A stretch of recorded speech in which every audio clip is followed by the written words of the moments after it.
सरकार से ये मेरी पुरजोर अपील है कि जल्द से जल्द इनको समाज के अंदर लाया जाए, छोड़ा जाए, क्योंकि समाज में बहुत सी बुराइयां पनपने लगी हैं। जो यहाँ से जुड़े हुए लोग थे वो तो आज भी अपने रास्ते पर अडिग हैं, लेकिन नए लोगों को जो रास्ता दिशा निर्देश देते थे पूज्य गुरु जी, उसमें कमी आ रही है। ठीक है, और इस बारे में पता करते हैं भाई, 4 साल होने के बावजूद भी आपके अंदर इतना विश्वास है।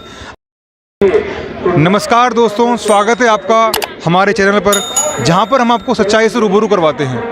और आज आप पहुंचे हैं आम जनता के बीच और उनसे पूछते हैं कि भाई ये संत राम रहीम जी के जो शिष्य हैं, उनके अंदर जो जज्बा भरा हुआ है, आज भी 4 साल हो गए इनके गुरुजी यहाँ पर नहीं हैं, आखिर ऐसी कौन सी क्वालिटी है या ऐसा कौन सा उन्होंने कार्य किया है या इतना विश्वास उनको क्यों है अपने गुरुजी पर। नाम बताएं और मेरे प्रश्न का उत्तर दें। मैं डॉक्टर सुरंजन इंसा, डिस्ट्रिक्ट बुलंदशहर से हूँ जी। जैसा कि आपने कहा कि आपके गुरुजी ने आपके अंदर ऐसा क्या जज्बा भर दिया जो आज भी आप उसी लाइन पर, उसी रास्ते पर चले हुए हैं। मैं तो कहना चाहूँगा कि क्या ना दिया हमारे गुरुजी ने हमको। दुनिया का कोई भी व्यक्ति ऐसा नहीं है जिसने कोई ना कोई गुरु धारण न किया हो। किसी भी क्षेत्र में हम ले लें तो वहाँ हमें गुरु की ज़रूरत पड़ती है, लेकिन आध्यात्मिक रूप में आज के जितने गुरु हैं सबसे ऊपर उठ के हमारे पूज्य गुरुदेव संत गुरमीत राम रहीम सिंह जी इंसा हैं, जो बब्बर शेर की बॉडी में आए हुए हैं। उन्होंने हमें ऐसा कुछ दे दिया है कि हम अपनी तुच्छ जिब्बा से बयान भी नहीं कर सकते, क्योंकि 140 से ज़्यादा हमारे मानवता भलाई कार्य के जो चलाए हुए पूज्य गुरु जी के द्वारा, उनके द्वारा हम उस रास्ते पर आज भी चल रहे हैं, अडिग हैं। और जितना हम चलते हैं सतगुरु हमें उससे ज़्यादा कई गुना खुशियाँ देता है, उतना ही हमारे घरों में बरकतें देता है, क्योंकि हम जब सच्चे रास्ते से, सच्चे मन से, सच्चे आत्मा से, तड़प से के साथ गुरु जी के रास्ते पर चलते हैं तो उतना ही हमें देता है। अब आप ये कह सकते हो कि जी आपको क्या दे दिया, हमको सब कुछ दे दिया। हम जिस क्षेत्र में भी जा रहे हैं, मेरे साथ कई ऐसे कार्य ऐसे मतलब कई ऐसे वो हुए हैं मेरे साथ जो है घटनाएँ कि जिससे मैं कह सकता हूँ कि मेरा सतगुरु ने मेरे को जीवन दान, मेरे बेटे को जीवन दान, मेरा बेटा इस समय लगभग 16 वर्ष का है, तो मैं कहना चाहूँगा कि उन्होंने मेरे बेटे की जान बख्श दी। और लगभग दिवाली का समय था, आज से 12 साल पहले मेरा बेटा जीने से गिर गया।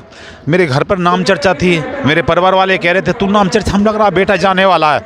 लेकिन मैंने पूज्य गुरु जी का ध्यान किया कि गुरु जी आप देख लीजिए, मेरा तो कुछ नहीं है, आपकी बेइज्जती हो जाएगी कि आपके नाम पर भक्ता हर समय ये, भाई इतना ही मेरा कहना था। मैंने उसे 1 रुपये की टैबलेट नहीं दी, घर पर गाड़ी खड़ी हुई थी कि भाई चलो ले चलो इसे, लेकिन मेरा बेटा उस समय नारा लगाता हुआ बैठा हो गया और कहा पापा ये क्या है, भीड़ क्यों हो रही है। मैं नहीं बेटा ये कुछ नहीं था, बस देखने के लिए आए थे।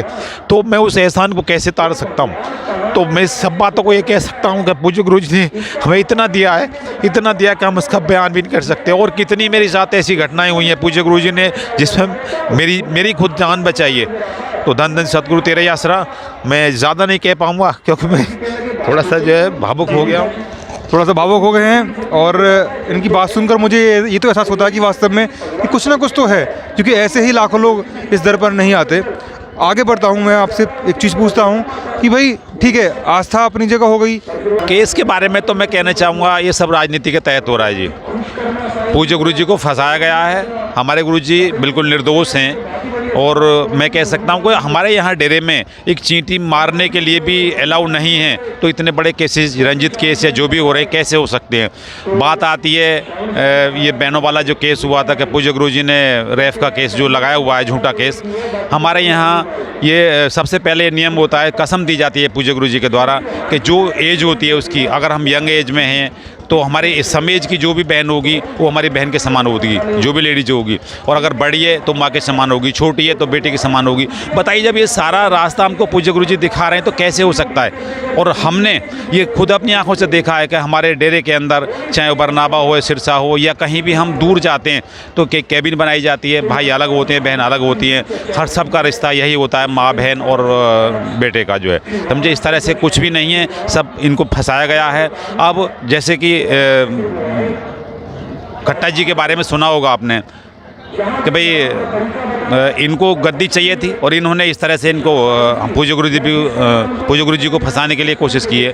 तो जो आदमी 17 बार बयान बदल रहा है, कभी कुछ कहता है, कभी कुछ कहता है, तो कोर्ट को उस पर तो संज्ञान लेना चाहिए कि भाई एक गवाह कितनी बार क्या कह रहा है। तो बस ज़्यादा ना कह के मैं तो इतना ही कहूँगा कि फंसाया गया है पूज्य गुरुदेव जी को, बाकी कुछ भी नहीं है, सब झूठे कोस हैं। तो आखिर में आपसे ये कहूँगा कि आप सुप्रीम कोर्ट से या सरकार से गुरुजी के केस के रिगार्डिंग कोई अपील करना चाहेंगे? हाँ, मैं तो यही अपील करना चाहूँगा कि पूज्य गुरुदेव जी को सरकार से ये मेरी पुरजोर अपील है कि जल्द से जल्द इनको समाज के अंदर लाया जाए, छोड़ा जाए, क्योंकि समाज में बहुत सी बुराइयां पनपने लगी हैं। जो यहाँ से जुड़े हुए लोग थे वो तो आज भी अपने रास्ते पर अडिग हैं, लेकिन नए लोगों को जो रास्ता दिशा निर्देश देते थे पूज्य गुरु जी, उसमें कमी आ रही है। तो जब पूज्य गुरु जी दोबारा से समाज में आएंगे तो सारा कुछ ठीक हो जाएगा और ये जो दुनिया भर के बलात्कार, अत्याचार, हत्याएँ हो रही हैं, सारा कुछ ठीक हो जाएगा।